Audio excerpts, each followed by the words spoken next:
Hello friends, आज हम UP TET 2020 में आए ईवीएस के 30 क्वेश्चन डिस्कस करने वाले हैं। इससे पहले के यूपी टेट के क्वेश्चन हम ऊपर डिस्कस करें, उसकी आप प्लेलिस्ट में चेक कर लीजिए। और हम इस चैनल पर टीचिंग एग्ज़ाम से संबंधित थ्योरी क्लासेस और पीवाईक्यू क्लासेस कराते रहते हैं, तो आप हमारे चैनल सब्सक्राइब जरूर करें। तो शुरुआत करते हैं बिना किसी देरी के। पहला आपका क्वेश्चन है, संसार का सर्वाधिक समस्याकारी जलीय खरपतवार जिसे बंगाल का आतंक भी कहते हैं, वह कौन सा है? तो उसका सही आंसर आप बताइए। क्या आपका वो लेंटाना कैमारा है, या फिर आपका गाजर घास है, या पर आपका जलकुंभी है, या फिर आपकी दूध घास है? ठीक है, ये आपके इनके साइंटिफिक नेम लिखे हुए हैं। ठीक है, तो इसके सही आंसर आप बताइए। इसका सही आंसर आपका है जलकुंभी। ठीक है, आइकॉनिया क्रैसिप्स। ठीक है, आइकॉनिया क्रैसिप्स को सामान्य बोलचाल में जलकुंभी कहा जाता है। यह मूल रूप से अमेजन दक्षिण अमेरिका का पौधा है, जिसे इसके खूबसूरत फूलों के कारण भारत में लाया गया था। यह पानी में बहुत तेज़ फैलता है और जल का सारा ऑक्सीजन सोख लेता है, जिससे मछलियाँ और अन्य जलजीव मरने लगते हैं। इसी कारण इसे बंगाल का शोक कहते हैं। ठीक है, पूछ सकते हैं। अब वो वाले कथन कारक वाले क्वेश्चन आने लगे हैं, तो उसमें उस प्रकार से क्वेश्चन बना कर देख सकते हैं, तो आपको उसकी व्याख्या जरूर ध्यान रखनी है। 122वें क्वेश्चन की बात करते हैं। विषाणु के अजैविक होने का लक्षण क्या है? क्या इसमें प्रोटीन नहीं पाया जाता? इसको क्रिस्टल के रूप में परिवर्तित किया जा सकता है? इसमें प्रजनन क्रम नहीं हो सकता? या फिर इसमें आनुवांशिक सामग्री नहीं होती? बताइए, इसके अजैविक होने का कारण क्या है? तो इसका सही आंसर आपका है, इसको क्रिस्टल के रूप में परिवर्तित किया जा सकता है। ठीक, वायरस या विषाणु सजीव और निर्जीव दोनों के बीच की कड़ी माना जाता है। इसका मुख्य अजैविक लक्षण यह है कि इसे किसी निर्जीव रासायनिक पदार्थ की तरह क्रिस्टल के रूप में बदलकर अनिश्चित काल के लिए बोतल में बंद करके सुरक्षित रखा जा सकता है। ठीक है, जो भी जीवित कोशिका के बाहर यह पूरी तरह निष्क्रिय यानी कि मृत रहता है।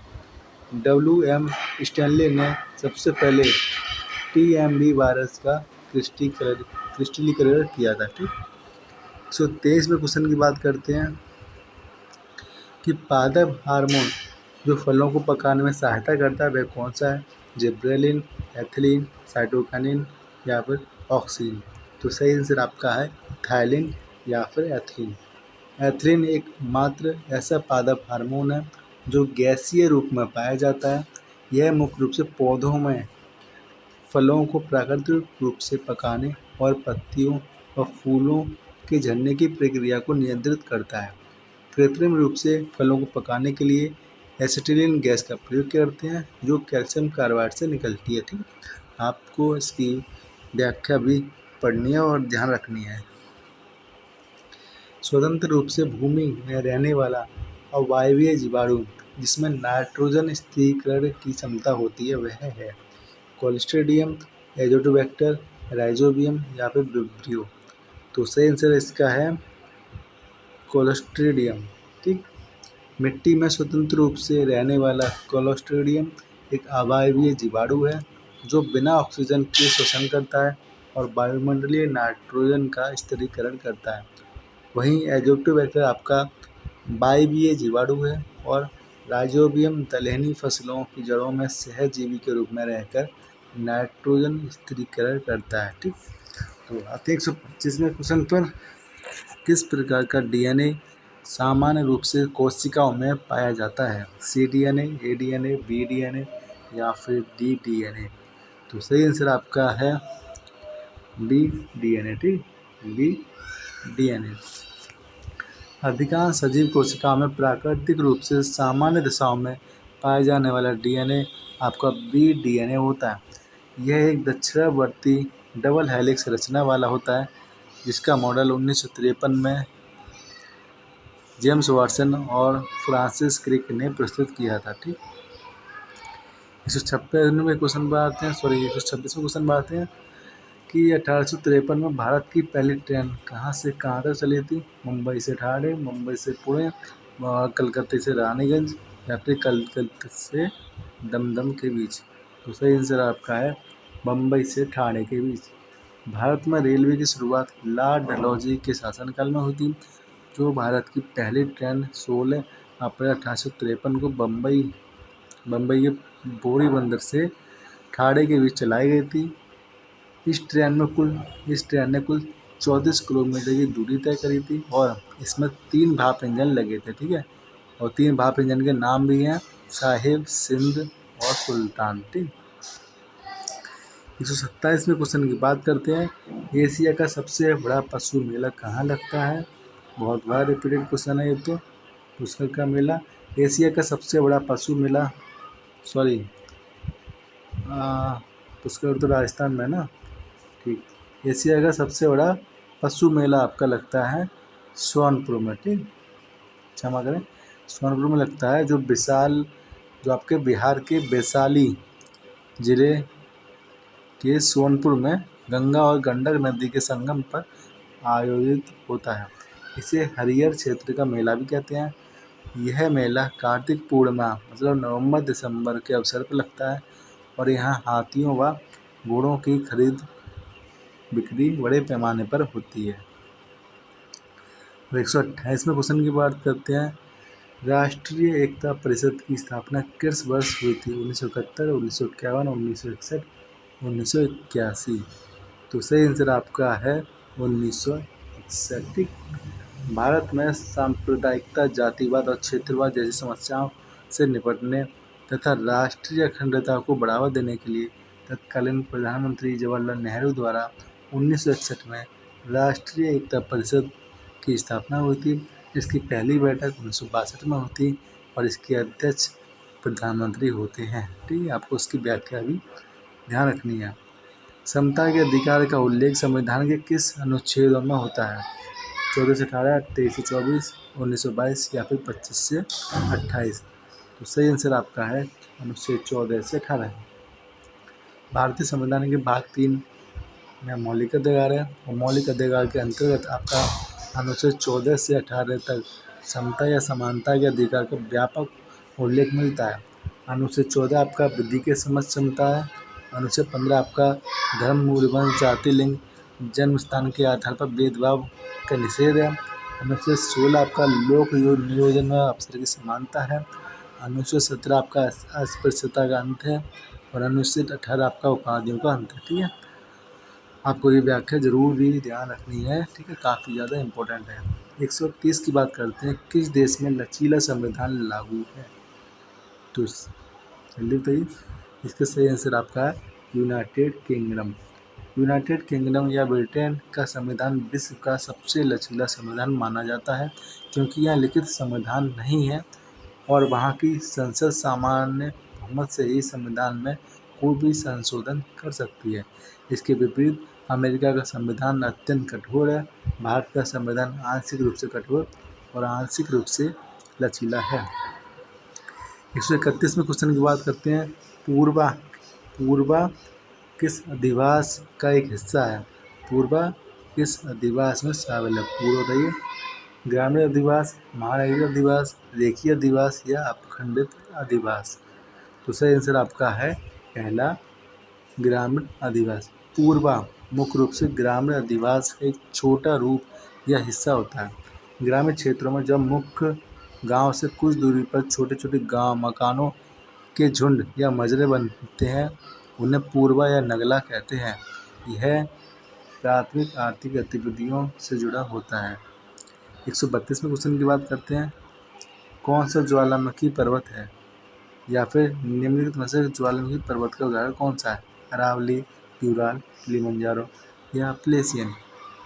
तो सही आंसर आपका है किलिमंजारो। किलिमंजारो कहाँ है? अफ्रीका महाद्वीप में तंजानिया देश में स्थित निष्क्रिय ज्वालामुखी पर्वत है और यह अफ्रीका का सबसे ऊंचा पर्वत भी है।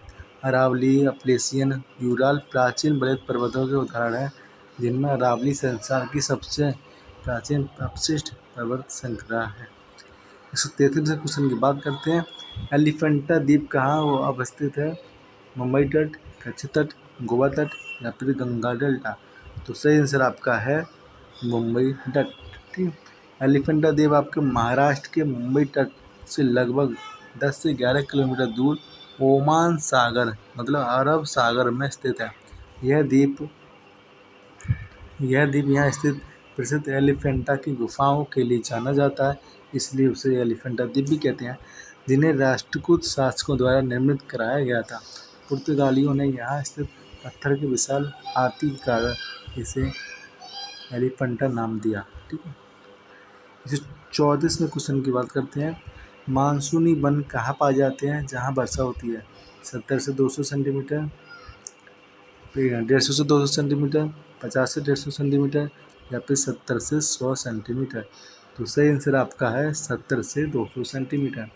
मानसूनी वन जिन्हें उष्णकटिबंधीय पर्णपाती वन भी कहा जाता है, उन क्षेत्रों में पाए जाते हैं जहाँ वार्षिक वर्षा 70 से 200 सेंटीमीटर के बीच होती है। यह वन शुष्क ग्रीष्म ऋतु में पानी की कमी के कारण अपनी पत्तियां गिरा देते हैं। सागौन, साल, शीशम, महुआ, चंदन ये सारे आपके मानसूनी वन है। ठीक है। 135वें क्वेश्चन की बात करते हैं। हम बिना कोई फालतू बात किए आपको क्वेश्चन करा रहे हैं लगातार, ताकि आपका टाइम ज़्यादा वेस्ट ना हो। कार्बी एंगलोंग पठार किसका विस्तार है? तिब्बत का, सांग पठार का, प्रायद्वीपीय पठार का या फिर हिमालय का? तो सही आंसर आपका है प्रायद्वीपीय पठार का। कार्बी एंगलोंग पठार भारत के असम राज्य में स्थित है, जो भूगर्भीय रूप से भारत के मूल प्रायद्वीपीय पठार का ही पूर्वोत्तर विस्तार है। यह छोटा नागपुर पठार और मेघालय के शिलोंग पठार से राजमहल गारो गैप द्वारा अलग होता है। ठीक, इसे राजमहल गारो गैप को आप मालदा गैप भी कहते हैं। ठीक, ये भी ध्यान रखना है। 136वां क्वेश्चन आपका, भारत में महिलाओं के आरक्षण की व्यवस्था कहाँ है? वो आपकी है पंचायती राज संस्थाओं में। भारत में महिलाओं के लिए स्थानीय स्तर पर राजनीतिक सहभागिता बढ़ाने के उद्देश्य से पंचायती राज संस्थाओं में 73वें और 74वें संविधान संशोधन द्वारा कुल सीटों का 1/3 मतलब 33% आरक्षण अनिवार्य रूप से दिया गया है। बिहार, मध्य प्रदेश जैसे राज्यों ने इसे बढ़ाकर 50% कर दिया है। 137वें क्वेश्चन की बात करते हैं। किसी राज्य के राज्यपाल की नियुक्ति के लिए कम से कम क्या आयु होनी चाहिए? राज्यपाल के लिए 35 वर्ष, 30 वर्ष, 50 वर्ष, 25 वर्ष। तो सही आंसर आपका है 35 वर्ष। भारतीय संविधान के अनुच्छेद 157 के अनुसार किसी राज्य का राज्यपाल नियुक्त होने के लिए न्यूनतम आयु 35 वर्ष होनी चाहिए। वह भारत के नागरिक होना चाहिए। राष्ट्रपति और उपराष्ट्रपति के लिए भी न्यूनतम आयु आपकी 35 वर्ष होनी चाहिए, जबकि लोकसभा सदस्य के लिए 25 वर्ष तथा राज्यसभा सदस्य के लिए 30 वर्ष होना चाहिए। तो गाइस यहाँ बारिश शुरू हो गई है, इसलिए मुझे जल्दी अपनी वीडियो ख़त्म करनी पड़ेगी। 138वां क्वेश्चन है कि आपका सूची 1 और सूची 2 को सुमेलित करना है। ठीक है, सही गठन आपको सही कोड मिलाना है। ये इन्होंने टेबल सही से बनाई है। ये लिखा है कि भारतीय संघ से कौन संबंधित है, आपका राज्य से कौन संबंधित है, नगर निगम से कौन संबंधित है और ग्राम पंचायत से कौन संबंधित है। ठीक, तो उसका सही आंसर आपका है सामने ही है, बिल्कुल पहला आंसर सही है।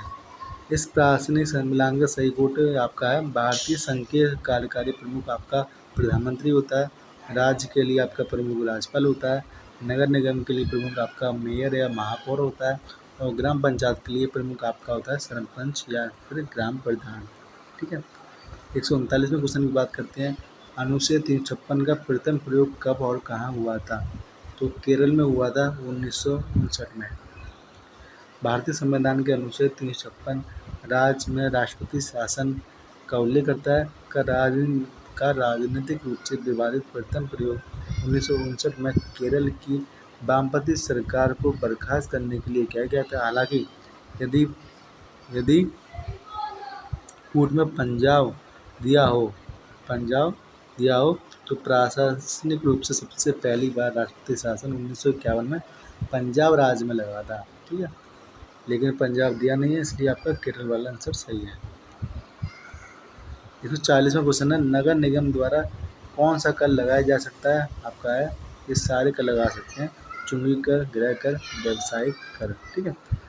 शहरी स्थानीय स्वशासन के अंतर्गत म्यूनिसिपल कॉरपोरेशन अपने वित्तीय संसाधनों और नागरिक सुविधाओं के लिए गृह कर, ठीक है, हाउस टैक्स, जल कर, वाटर टैक्स, चुंगी कर, मनोरंजन कर, वाहनों पर कर लगा सकते हैं। ठीक है। ये सभी कर लगाने और वसूलने के लिए अधिकृत हैं।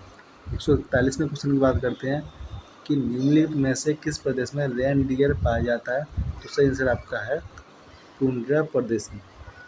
रेनडियर आपका, जिसे हम कैरिबियन हिरण भी कहते हैं, अत्यधिक ठंडे बर्फबारी वाले टुंड्रा प्रदेश और ध्रुवीय प्रदेश में पाए जाने वाली एक पशु है। यहाँ रहने वाली एस्किमो और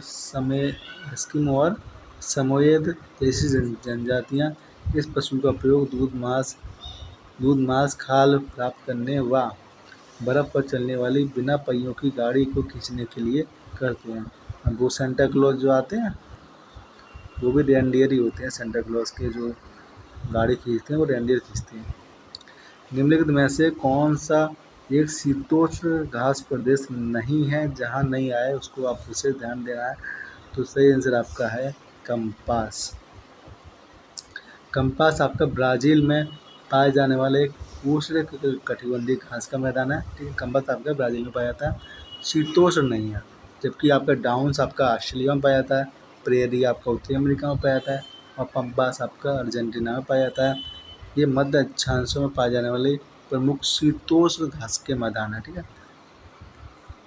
143वें क्वेश्चन की बात करते हैं। जनसंख्या के आधार पर बृहत्तम महाद्वीप कौन सा है? सिंपल सा आंसर है एशिया। यहाँ चाइना और भारत सबसे आगे हैं। क्षेत्रफल तथा जनसंख्या दोनों ही दृष्टिकोण से विश्व का सबसे बड़ा महाद्वीप आपका एशिया है।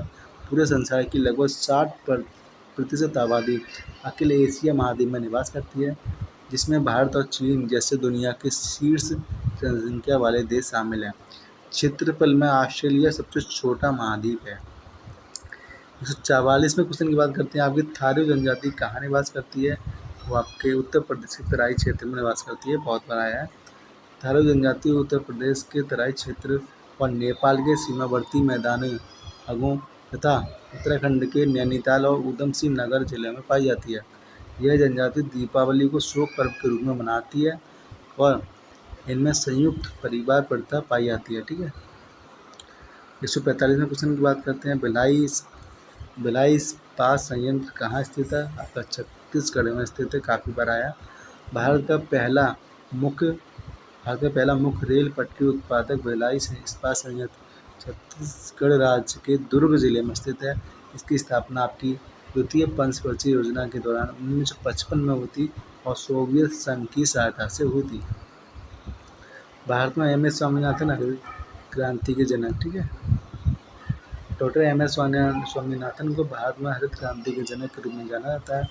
इन्होंने मैक्सिको के बीजों को भारतीय परिस्थितियों के अनुकूल ढालकर देश में खाद्यान्न आत्मनिर्भरता लाने में युगांतकारी भूमिका निभाई थी। भारत में श्वेत क्रांति के जनक आपके बरगुज कुरियन हैं और पक्षी वैज्ञानिक आपके डॉक्टर सलीम अली हैं। ठीक है। आपका wild life institute of India WII कहाँ स्थित है? ठीक है। ये रिपीटेड क्वेश्चन है। सही आंसर आपका है देहरादून उत्तराखंड। ठीक है। 148वें क्वेश्चन है। प्रकाश संश्लेषण के दौरान हरे पौधे निम्नलिखित में किसे सोखते हैं? ये भी रिपीटेड क्वेश्चन है। कार्बन डाइऑक्साइड सोखते हैं और ऑक्सीजन आपका छोड़ते हैं। ठीक है। आपको 149वां क्वेश्चन है।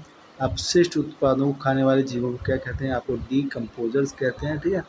ये भी रिपीटेड क्वेश्चन है। पढ़ लीजिए इसकी व्याख्या। 150वां क्वेश्चन है। तप्त भौम जल से किस प्रकार की ऊर्जा प्राप्त होती है? ये भी रिपीटेड क्वेश्चन है। भूतापीय ऊर्जा है। ठीक है। यहाँ आपके EVS के 30 क्वेश्चन कंप्लीट होते हैं। ठीक है।